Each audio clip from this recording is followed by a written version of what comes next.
Salut, c'est David, bienvenue chez moi. Aujourd'hui, je voulais faire une petite vidéo pour vous montrer donc le travail qui a été fait ces 2 dernières semaines, et il y en a eu beaucoup. J'en ai pas fait le week-end dernier tout simplement parce que je n'avais pas fini un truc que je voulais absolument finir et et j'ai fini tard dimanche soir. Et du coup, le reste de la semaine, j'ai été débordé comme d'habitude, donc j'ai pas pu vous le faire. Mais là, du coup, on va rattraper un petit peu, hein. 2 semaines de travail, il y a eu quand même deux, trois choses de faites, et surtout, je voulais aussi en profiter, donc ça je le ferai en deuxième partie de la vidéo, pour répondre à un commentaire qui a été fait, qui n'était pas du tout méchant, hein, plutôt bienveillant globalement, mais avec des petites remarques auxquelles je voulais répondre intelligemment, enfin en tout cas je vais essayer, histoire de pouvoir faire valoir un petit peu ma façon de voir les choses sur un point bien précis que je vous expliquerai après. Donc voilà, bah écoutez, je vous montre déjà les travaux, c'est parti. Alors, on est toujours donc sur cette partie bâtiment. Vous allez vous dire, mais rien n'a avancé depuis la dernière fois. Mais si, faut lever la tête. Donc c'est ça que j'ai voulu finir la semaine dernière. J'ai fait tout mon bardage bois et mon isolation. Donc c'est assez... Attendez, je vais essayer de le refaire. C'est assez énorme comme travail, hein. À chaque fois, voilà, ça va quand même très très haut. Et voilà, j'espère que je vous ai pas filé la gerbe.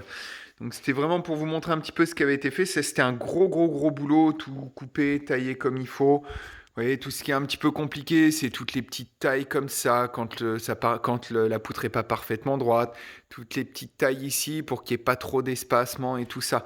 Mais bon, du coup, c'est fini et c'est vraiment hyper beau. Ça rend peut-être pas très bien la vidéo, mais franchement, quand on rentre, c'est vraiment grandiose. Je suis assez content de moi. Et pour pouvoir le faire, j'ai été obligé donc de me faire une plateforme comme ça, qui est vissée, que je déplaçais au fur et à mesure, qui va jusqu'à l'autre bout petit à petit. J'avais l'échafaudage. Et la partie la plus casse-noix, c'était ici, puisqu'ici, on ne pouvait pas mettre l'échafaudage, pas assez d'espace. Mais on ne pouvait pas non plus, on était beaucoup plus bas. Vous voyez, on passe de là, ça descend. Et donc, du coup, on était beaucoup plus bas. Donc, je me suis fait une plateforme comme ça, avec juste deux bastins et une planche d'OSB. Et du coup, que je déplaçais au fur et à mesure. Et donc, la partie compliquée, vous l'aurez deviné, c'était juste là. Parce que j'ai mis la plateforme là, mais regardez ce qui reste en hauteur. C'était un peu casse-cou. Donc, du coup, c'est le seul moment où, et ça, je vous encourage pas à le faire, j'ai travaillé avec une sécurité qui était un peu moyenne. Même si j'ai fait attention, j'allais très doucement.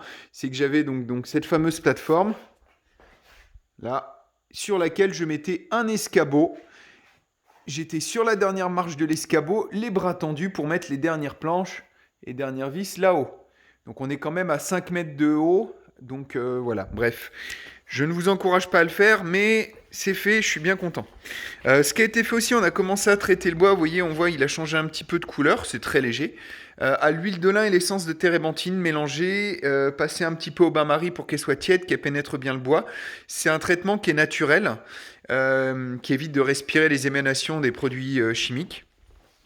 Et pareil, ça a été fait ici aussi. Donc ici, comme vous voyez, le parquet est posé.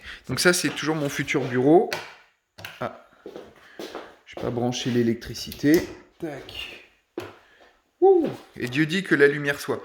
Et donc du coup, voilà, j'ai mis les petites lumières de bureau juste là, qui sont branchées, qui fonctionnent. Et j'ai commencé, alors j'ai eu le temps vite fait de commencer mes étagères de travail, mais qui ne sont pas encore finies. Bref, sur cette partie-là, pas mal de boulot. Ensuite, on va aller dehors puisque j'ai profité du beau temps cette semaine pour travailler sur une seconde partie. Ah merde. Oui, forcément, si je vais pas au bout. Une seconde partie qui était importante. Donc, à savoir, donc on a décaissé ici puisqu'on avait énormément de boue. Et donc du coup, on a enlevé toute la partie du dessus. Qui était de la bonne terre, mais du coup qui était complètement boueuse. Et là, on va avoir du gravier qui va arriver. Donc le même type de gravier. Salut Perceval. Le même type de gravier, juste là. Tac, tac, tac. Qui va nous permettre d'aller jusqu'au futur parking ici. Donc on a tout décaissé. Là, comme vous voyez, donc il me reste le bois à enlever. le bois et la pierre, pardon. Il me reste encore ça à enlever, mais pour tout le reste, on a commencé à tout nettoyer et à faire des bordures avec ce que j'ai trouvé en fait. Ce qui traînait sur le terrain, il me restait pas mal de vieux poteaux et de traverses de chemin de fer. Et donc du coup, il y a encore un petit peu à passer un coup de râteau, tout remettre au propre. Vous voyez, il y a quelques grosses pierres à enlever. Mais on a tout mis là. Et puis comme ça, on va même pouvoir en profiter puisque ce seront des zones qui seront semi-ombragées puisque le sud est par là. Donc on a du soleil à peu près tout le temps, mais en semi-ombragé puisqu'il y a les arbres qui protègent légèrement. Donc c'est un spot qui est idéal pour certains types de, comment dire, d'aromatiques, de plantes, etc. On pourra même y mettre quelques légumes, on verra. Et donc du coup ici avant il y avait donc un énorme tas de terre juste là. Le décaissement là-bas c'est un énorme tas de terre aussi. Donc toute la bonne terre, elle, a été mise derrière là-bas, histoire de ne pas gêner, mais ça me fait c'est quasiment du terreau, hein. Elle est très, je ne sais pas si on voit bien la vidéo, mais elle est très très sombre. Voilà, et c'est vraiment de la bonne terre. Il y a 2-3 bouts de plastique dedans à enlever, mais bon, c'est pas grave, ça, on va enlever ça. Tac, voilà. Et ensuite, on a continué de tout nettoyer, on a déplanté certains arbres et replanté, ce qui fait que du coup, vous voyez là toute la partie ici. Il me reste plus qu'à enlever toutes ces petites choses là. Tac. Et dégager tout ce qu'il y a ici à la déchetterie. On aura déjà commencé une première grosse étape du rangement. Puisqu'il y en a qui me taquinaient là-dessus.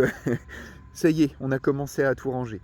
Dernière petite chose qui m'a bouffé du temps et ça m'a fait chier. Mon tracteur ne voulait pas démarrer. Et en fait, je pense que c'est avec le gel. Il y a juste là, à la base, on voit juste là, un petit bac, ici, qui permet c'est un bac de décantation qui permet de filtrer toutes les saloperies qu'il y a dans le fuel pour éviter qu'elles aillent dans le moteur. Ce qui avait une toute petite fente et du coup, voilà, je ne comprenais pas pourquoi mon tracteur ne démarrait pas, tout simplement parce qu'il s'était vidé de son fuel à cause de ça. Et donc du coup, voilà, il a fallu trouver le temps pour chercher la pièce qu'il faut. Et puis la pièce arrive dans la semaine et mon tracteur sera réparé. Et je pourrai terminer le rangement ici. Bref, donc tout ça pour vous dire qu'il y a eu pas mal de boulot de fait. Et qu'il y en a encore beaucoup à faire. Mais bon, vous voyez, ça avance bien. Ensuite, donc seconde partie de la vidéo comme promis. Tiens, je vais aller m'asseoir quelque part. Je serai beaucoup mieux pour causer. Tiens, on va se foutre dans le tracteur. Comme ça, merde. Bon, celui-là, il est cassé. Tac. Hop.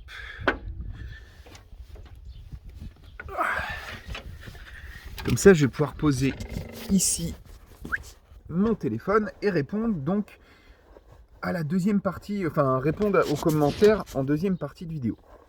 Alors, donc ce commentaire, c'était tout simplement comme quoi j'aurais du mal à trouver, c'était sur la vidéo où je faisais un complément de ma ferme autonome par rapport au survivaliste de gauche. Et on m'a remarqué, non sans argument, avec quand même quelque chose de bien construit et de pas plutôt bienveillant, on m'a dit que j'aurais du mal à trouver du monde motivé en m'avançant plusieurs arguments. Le premier, c'était l'argument comme quoi les gens n'étaient pas chez eux et que voilà, si ils allaient construire des cabanes sur le terrain le temps qu'ils étaient là, ou enfin une cabane, ou faire plusieurs choses sur le terrain, et le jour où ils s'en vont, voilà, c'était pas cool parce que c'était dur de se projeter quand on construisait des choses et que c'était pas pour soi.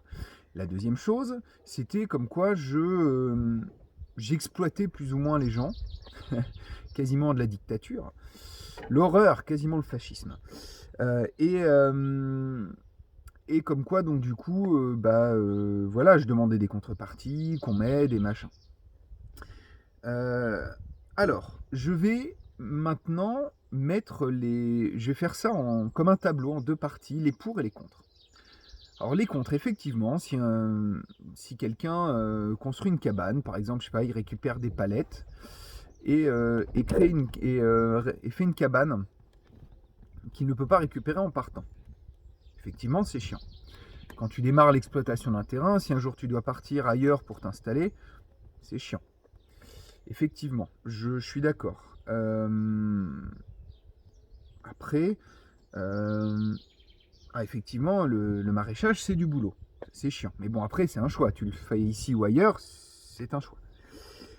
Ok, ensuite, je vais mettre les... Alors oui, effectivement, c'est un des arguments qui est pas totalement faux, mais je pense mal compris. Salut le chat. Qui est mal compris. C'est ce côté, oui, mais t'es pas chez toi, tu peux pas faire ce que tu veux. Et donc du coup, ça motive pas, puisqu'il y a un côté, c'est moi le chef, etc. Alors, je vais mettre les pour.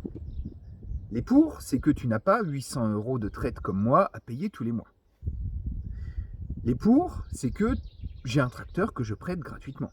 Sauf le fuel qui est utilisé, bien sûr.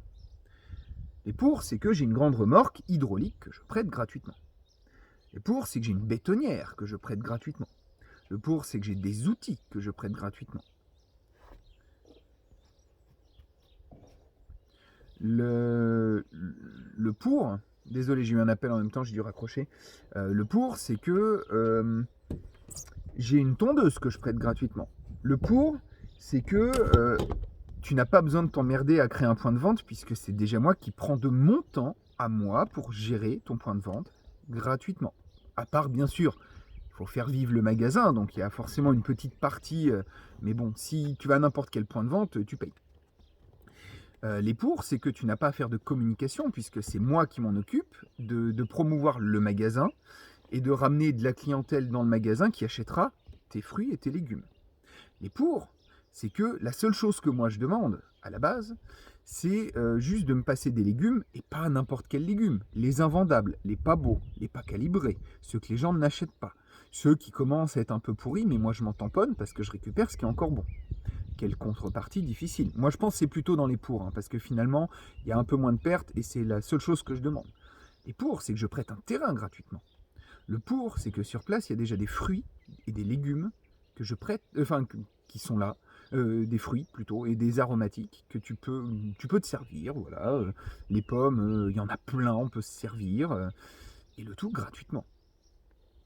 Euh, les pour, c'est que je suis moi très bricoleur et que gratuitement je peux donner de mon temps si tu as besoin d'un coup de main, voilà. Les pour, c'est que plus on est de bras, plus ça avance vite. Je file des fois, comme je disais, des coups de main et en plus j'ai beaucoup de force, ce qui me permet d'aider sur des travaux de force si vraiment il y a besoin. Euh, les pour, c'est que on est quand même dans un endroit où il y a un puits, avec une pompe que j'ai payée avec ma poche. 1000 balles entre la pompe et l'installation. Et tu bénéficies de flotte sur le terrain gratuitement. Les seules choses que tu payes, c'est les charges. Un peu d'électricité, deux, trois trucs, pas grand chose. Les pour, c'est que tu arrives dans un lieu qui a déjà été travaillé et qui est tout prêt. Pas pour la partie maraîchère, mais pour le reste, oui. Les pour, c'est que tu as une communauté YouTube gérée par la personne qui possède le lieu, qui peut aussi te donner de la visibilité. Bref, vous l'aurez compris, il y a quelques pour à être ici. Après, sur le côté décisionnaire, oui, mais c'est toi qui gère la partie, enfin qui gère le camping et donc du coup c'est toi qui dit, enfin qui gère le terrain, pas le camping, et donc du coup c'est toi qui a le fin mot sur ce qui se fait. Avec 800 euros de traite par mois contre la personne qui n'a pas à payer de traite pour exploiter un terrain gratuitement, ben oui, peut-être qu'effectivement il y a un tout petit peu de ça. Cependant, sur la partie maraîchage, je donne carte blanche. À partir du moment, mais bon, ça, je pense que vous serez tous d'accord avec moi là-dessus, à partir du moment où tu ne fais pas n'importe quoi, dans le sens où tu n'utilises pas des produits bien dégueulasses, où tu travailles avec des méthodes naturelles. Je ne suis pas contre l'utilisation d'un tracteur, au moins au début, puisque faut le temps de travailler un petit peu sur le champ, sinon c'est compliqué. Les personnes ont leur propre lieu, où ils peuvent s'installer le logement, alors pas totalement qu'ils souhaitent, là je suis d'accord, il y a une partie un peu tyrannique parce que je veux un lieu qui soit joli, donc moi, un logement qui est pas beau, qui fait dégueulasse, je n'en veux pas sur mon terrain effectivement, parce qu'il y a un minimum par rapport à la clientèle du camping. Mais bon, une yourte, une tiny house, une cabane en bois démontable, ça existe, un container de bateau réaménagé, etc., etc. À partir du moment où c'est aménagé avec goût, pas de problème. Vouloir que ce soit beau, en soi, c'est pas une grosse contrainte. Heu, Après, effectivement, si tu dis: «Bah, tiens, moi, je vais creuser une énorme mare au milieu de mon terrain», moi, je vais dire: «Pourquoi pas?» On en discute. Je suis totalement ouvert. Moi, je suis pour le fait d'avoir dans un écolieu comme ici des réunions régulières pour pouvoir discuter des différents projets. On peut ne pas être d'accord, mais c'est comme dans un couple, par exemple. Comme quand tu es dans un couple, bah, c'est des compromis. Quand tu loues il y a des agriculteurs qui exploitent des terrains, qui louent un terrain et qui, effectivement, bah, il y a des contraintes quand c'est comme ça. Quand tu fais du bio, tu as un cahier des charges. Le cahier des charges est une forme dictatoriale si on passe par là. C'est des contraintes aussi. Effectivement, je donne beaucoup de choses. J'aide énormément. Je paye la plupart des frais. Le camping, quand il gagnera de l'argent servira à améliorer le lieu et donc à améliorer votre cadre de vie, enfin en tout cas celui qui sera installé, à améliorer le cadre de vie. À un moment dans la balance, effectivement, je suis chez moi. Mais quand les gens qui étaient là étaient ici, euh, eh bien tout simplement, moi je ne disais pas chez moi, je disais chez nous. Parce qu'à partir du moment où il y a des gens qui sont chez toi mais qui y vivent, bah, je considère que c'est aussi chez eux. Quand tu es dans une maison en location, tu dis bien que tu es chez toi. Moi j'ai une maison qui était à louer, maintenant qui est à vendre. Eh ben, mes locataires, j'allais chez eux. Ah, c'est chiant. Mes locataires, quand j'y allais, j'étais chez eux, j'étais pas chez moi. Mais c'est le même principe. À partir du moment où les gens viennent ici, ils sont chez eux. Quand tu loues une maison, tu ne fais pas totalement ce que tu veux. Si tu repeins tous les murs en rose et que tu rends la maison comme ça, on va te demander de les repeindre en blanc. À l'extérieur, sur le terrain, si c'est une déchetterie, le propriétaire viendra et te dira bah écoute, non, je suis désolé, faut pas que ce soit une déchetterie. Et pour autant, tu payes pour vivre dans cette maison. Chez moi, tu as accès à un lieu gratuitement. Alors, il y a des petites charges, et puis quelques légumes, et puis des fois, je demanderai peut-être un coup de main, et des fois, j'en donnerai. C'est pas des grosses contraintes comparées à ce que j'offre ici. Que des personnes me disent oui, mais effectivement, c'est voilà, moi, si je fais des trucs ici et que je dois partir, ben dans ce cas-là, ne pars pas si ça se passe bien. Et ne construis rien de solide tant que tu n'es pas sûr que tu te sens bien ici. À un moment, si tu n'as pas les moyens de t'acheter une maison, un terrain, tout ça, ben, tu as ici. J'ai tiré l'eau, l'électricité et la flotte pour pouvoir s'installer dans une partie du terrain. Les gens qui viennent, l'eau, l'électricité, la flotte, l'eau, l'électricité et l'évacuation d'eau. C'est moi qui ai apporté tout ça là-bas, avec les gars qui étaient là sur le moment. Les gens qui arrivent, ils ont directement accès à une fosse, à tout ça. Moi, je paye tous les ans une taxe foncière, une taxe d'habitation. Les gens qui sont là n'ont pas à le faire. À un moment, si tu n'es pas prêt à accepter les petits inconvénients au vu de tous les avantages qu'il y a, c'est soit que tu te trouves des excuses, soit que tu es un feignant. Et oui. Après que les gens ne veuillent pas venir ici s'acheter leur propre terrain et développer leur propre truc, tant mieux, il en faut, et il en faut beaucoup. Mais là, en l'occurrence, ben, je présente tous les avantages de ne pas avoir à mettre la main au portefeuille. Ben oui, le minimum que je considère être normal, c'est de pouvoir tout simplement donner de ton temps et de ton énergie. Et si ça se passe bien, ben, tu seras ici de façon pérenne, voire plus que pérenne, parce que le jour où notre société ira beaucoup moins bien, eh ben, tu auras tout simplement un lieu sur lequel tu auras la possibilité d'être en autonomie. Je rappelle aussi que je vais construire à mes frais une maison ici, dans une ancienne grange, qui va devenir ma future maison, qui sera hors réseau. Eh ben, tu auras quand même accès à une maison qui se trouvera libre. Soit je la louerai en gîte, soit les personnes qui seront là, il y aura une petite location pour pouvoir y habiter. Mais encore une fois, si tu es là depuis longtemps et que la société s'est effondrée, ben, ce logement, il sera inlouable. Ben, du coup, je pourrais le prêter contre le fait d'être ici. À un moment, je pense que l'excuse, c'est pas que les personnes voilà, ne veulent pas s'investir parce que c'est pas chez eux. Je pense que c'est vraiment une manque de vision à long terme et un manque cruel d'envie de travailler. Il y a beaucoup de gens qui n'en ont pas envie. Alors, je veux bien que certaines personnes ne veuillent pas, Et s'ils n'ont pas les moyens de s'installer quelque part, eh ben, ils vont rester dans leur canapé à se plaindre en permanence et à rager parce que un Alexis est bien installé parce qu'il a reçu un héritage. Bon, qu'un Bjorn de ma ferme autonome, il soit pas totalement autonome et machin, il va dire gna gna, voilà, ma ferme autonome, c'est un gland et tout ça, et je l'ai vu malheureusement, je l'ai même vu dans les commentaires de ma chaîne, alors que ça n'a rien à faire ici. S'ils ont quelque chose à dire, ils lui disent en face.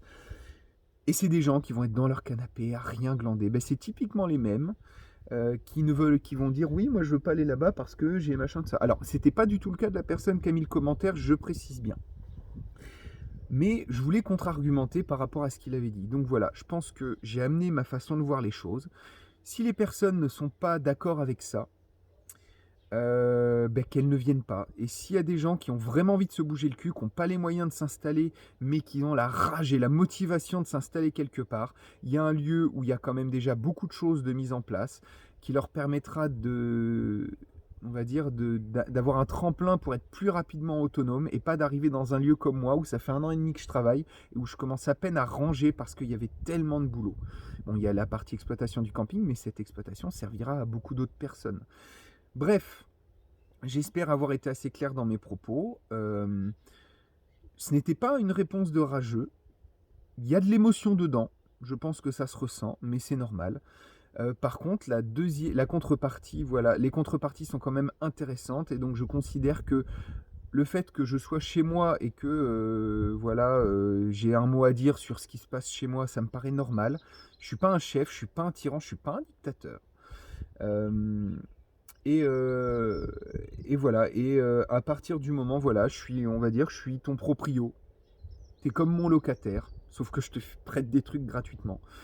Euh, et je considère que voilà, à partir du moment où tu loues une maison, bah, tu la rends propre. Et bah, à partir du moment où tu arrives ici, si tu fais des améliorations dans une maison en location, bah, les améliorations, elles y restent. J'ai une amie qui est en maison en location, elle a mis un poêle à bois dedans. Et bah, le poêle à bois, elle va pas le renlever, il va rester. Mais bon, par contre, à côté de ça, elle a un proprio qui lui laisse faire des choses. Ben moi, c'est exactement pareil. À un moment, tu acceptes les avantages et les inconvénients. Que ça soit compliqué de trouver du monde dans ce contexte-là, peut-être, parce que je pense qu'il y a beaucoup de gens comme moi qui ont la rage de faire des choses et qui bossent beaucoup, qui considèrent que bah, ils veulent avoir leur propre terrain, même s'ils ont les inconvénients à ça. Et ben, je considère que si tu n'as pas les moyens, comme moi j'ai eu la possibilité, et je rappelle, c'était pas par rapport à un apport, mais par rapport à 3 ans de travail pour trouver des financements, et ben dans ce cas-là, celui qui n'a pas les moyens, soit il se bouge le cul, il bosse pendant 3 ans pour trouver des financements, pour trouver un lieu en partant de rien et tout faire et travailler comme un malade en prenant des risques. C'est ce que j'ai fait, donc ce n'est pas péjoratif de dire ça, c'est exactement ce que je fais. Soit tu acceptes d'avoir une part de risque moins importante, mais tu arrives dans un lieu où on te demande de te bouger un petit peu pour en faire quelque chose. Voilà. J'espère que ces arguments auront su faire tilt quelque part. Merci à la personne qui a fait ce commentaire parce que bah, voilà, je peux comprendre voilà, ces arguments. Je pense que j'ai des arguments qui sont tout aussi valables que les siens. Bah, voilà, la personne qui a fait ce commentaire, n'hésite pas à répondre. Je serais intéressé de voir ce que tu auras à me contre-argumenter. Voilà, c'est pas inintéressant. Moi, je suis pour le débat. Je suis pour les gens qui sont pas d'accord avec moi. À partir du moment où c'est fait poliment, comme là, ça a été fait, il m'a dit des mots très sympathiques à la fin, même s'il n'était pas d'accord. Et moi, c'est ce que j'appelle du débat. C'est ce que j'appelle un débat constructif et intéressant. Et j'adore ça. J'aime discuter avec des gens qui ne sont pas d'accord avec moi. Bon, la vidéo était un peu longue, mais je pense qu'elle ne sera pas inintéressante pour la plupart d'entre vous. À tous les rageux qui viendraient de manière en râlant et en se plaignant et pas du tout dans un bon état d'esprit, pas de problème. Venez, par contre, si vous êtes irrespectueux et rageux, bah, je vous dégagerai comme des connards. Et des personnes qui, comme ce monsieur, madame, je ne sais pas, j'ai même pas fait gaffe au pseudo, je sais pas si c'est un homme ou une femme. Bref, les commentaires que tu as fait, par contre, je suis totalement pour, j'apprécie. Et j'espère que tu sauras apprécier cette réponse que j'ai fait. Et pour tout le monde, bah, surtout, très important, bah, portez-vous bien. Je vous dis à la prochaine. Ciao.